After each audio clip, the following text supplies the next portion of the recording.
warahmatullahi wabarakatuh. Waalaikumsalam warahmatullahi wabarakatuh.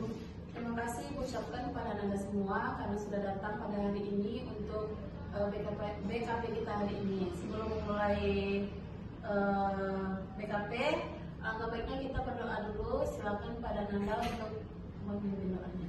Siap, Bram. Doa mulai. Baik, di sini Ibu ingin bertanya terlebih dahulu, apakah dari Anda semua sudah pernah mengikuti BKP sebelumnya? Apakah ada yang tahu apa itu BKP? Boleh Anda berikan artinya? Jadi BKP adalah bimbingan kelompok adalah salah satu layanan bimbingan kelompok dengan bermanfaat. Bimbingan kelompok adalah salah satu layanan dalam bimbingan konseling dengan memanfaatkan dinamika kelompok. Oke, jadi bimbingan kelompok itu adalah salah satu layanan yang ada di bimbingan konseling yang dimana tujuannya untuk meningkatkan komunikasi antar sesama kita dan juga membangun dinamika antar sesama. Di sini juga ada cara pelaksanaannya seperti yang kita lakukan sekarang, yaitu duduk secara melingkar dan ada AK dan PK, yang dimana AK itu adalah anggota kelompok seperti Anda semua dan Ibu sebagai PK yaitu pemimpin kelompok. Baiklah, di sini Ibu memiliki 4 azas bimbingan kelompok. Yang pertama itu kesukarelaan, yang dimana Anda semua datang ke sini secara sukarela tanpa ada paksaan dari orang lain. Yang kedua yaitu keterbukaan. Anda bisa bercerita secara terbuka tanpa ada yang harus ditutup-tutupi. Dan yang ketiga yaitu kerahasiaan, dimana ketika Anda nanti berbicara, rahasia Anda akan ditutup dan tidak akan dibicarakan di luar setelah kita melakukan BKP.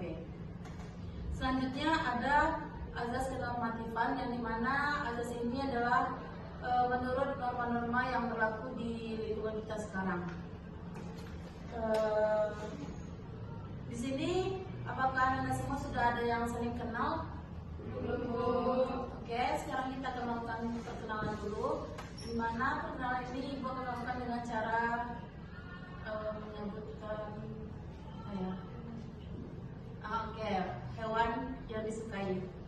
Contohnya seperti perkenalkan nama Ibu kita, hewan kesukaan Ibu kucing, dan Ananda. Nama saya Putri, hewan kesukaan. Nama saya Rani, kesukaan saya kelinci. Nama saya Delicious, hewan kesukaan kucing. Nama saya Arya, dan sekarang burung. Gugun, hewan kesukaan ular. Baik, perkenalkan nama saya Aurel, hewan kesukaan saya kucing. Baik, nama saya Nia, hewan kesukaan saya kucing. Baik, perkenalkan nama saya Puja, hewan kesukaan saya kucing. Oke, berarti di sini Anda semua sudah saling kenal ya? Iya, Bu. Apakah bisa kita lanjut? Bisa, Bu. Oke, jadi hari ini kita akan membahas tentang topik-topik yang sedang trending dan banyak dibicarakan di kalangan masyarakat sekarang. Boleh Ibu minta argumennya dari Anda dari sebelah kanan Bu? Pergaulan bebas. Kenapa sanggup? Oke, dari banyaknya topik yang Anda tampilkan tadi, topik mana yang harus kita bahas pada hari ini? Iya, kita akan membahas tentang LGBT. Di sini siapa Nana yang tahu apa itu LGBT? Berarti bangun.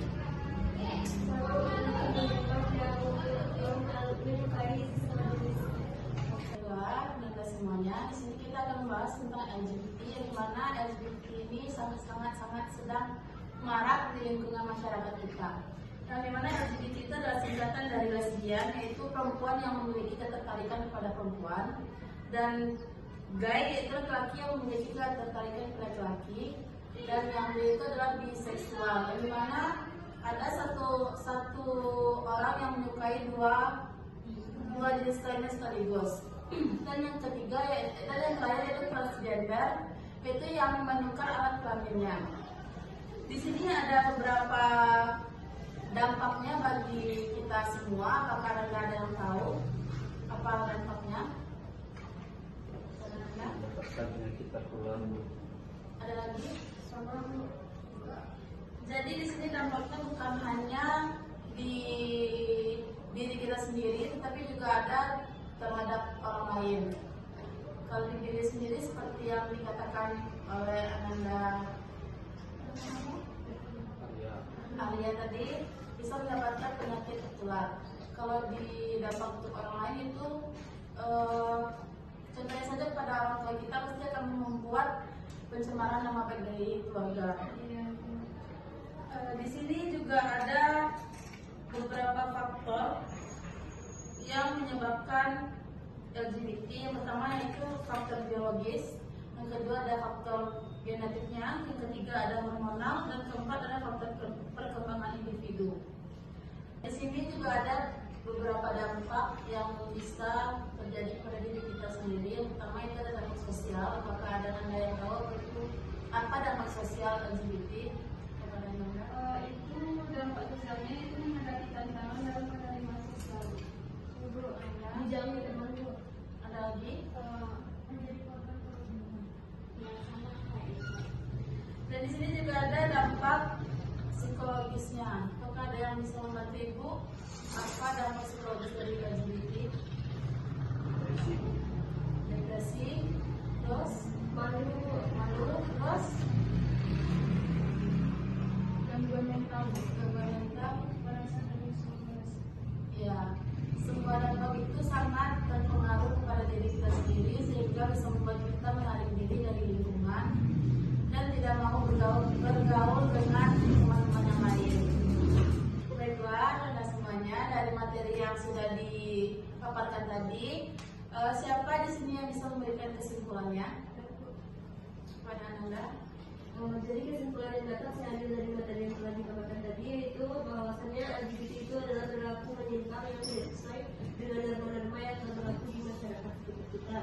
Dan jika kita melakukan kegiatan atau terjebak dalam LGBT tersebut, kita akan menjauhi teman, merasa terisolasi dan mungkin menjadi korban perundungan Bu. Dan dari itu alangkah baiknya kita menjauhkan sikap LGBT tersebut. Apakah ada lagi yang mau memberikan kesimpulannya? Saya bawa Silakan. di sini saya ingin menyimpulkan dari materi ini yaitu LGBT itu istilah yang mencakup beberapa orientasi seksual dan identitas gender Bu. Oke, beri aplaus dulu untuk teman-teman kita yang sudah menonton. Oke, apa pemahaman yang dapat Anda dapatkan dari diskusi kita pada hari ini?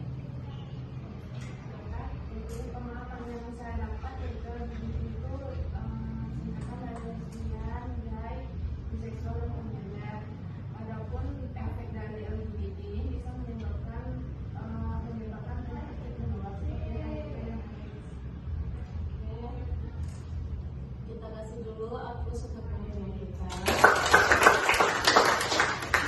Selanjutnya, bagaimana jika LGBT ini ada di lingkungan Anda? Apa tindakan yang Anda lakukan? Oke, silakan. Menurut saya mungkin menasihati orang tersebut terlebih dahulu dan memberikan apa aja yang ada negatif dari perilaku tersebut. Seperti itu. Terima kasih kepada Anda. Kita beri aplaus dulu. Karena waktu sudah membatasi pertemuan kita pada hari ini, Ibu cukupkan sampai di sini. Dan Ibu juga ingin bertanya kapan pertemuan kita selanjutnya, karena masih banyak materi-materi yang harus kita bahas. Berarti minggu depan di jam yang sama, di hari yang sama, dan di tempat yang sama. Oke, terima kasih atas partisipasi Anda semua pada hari ini. Ibu cukupkan dengan baca hamdalah.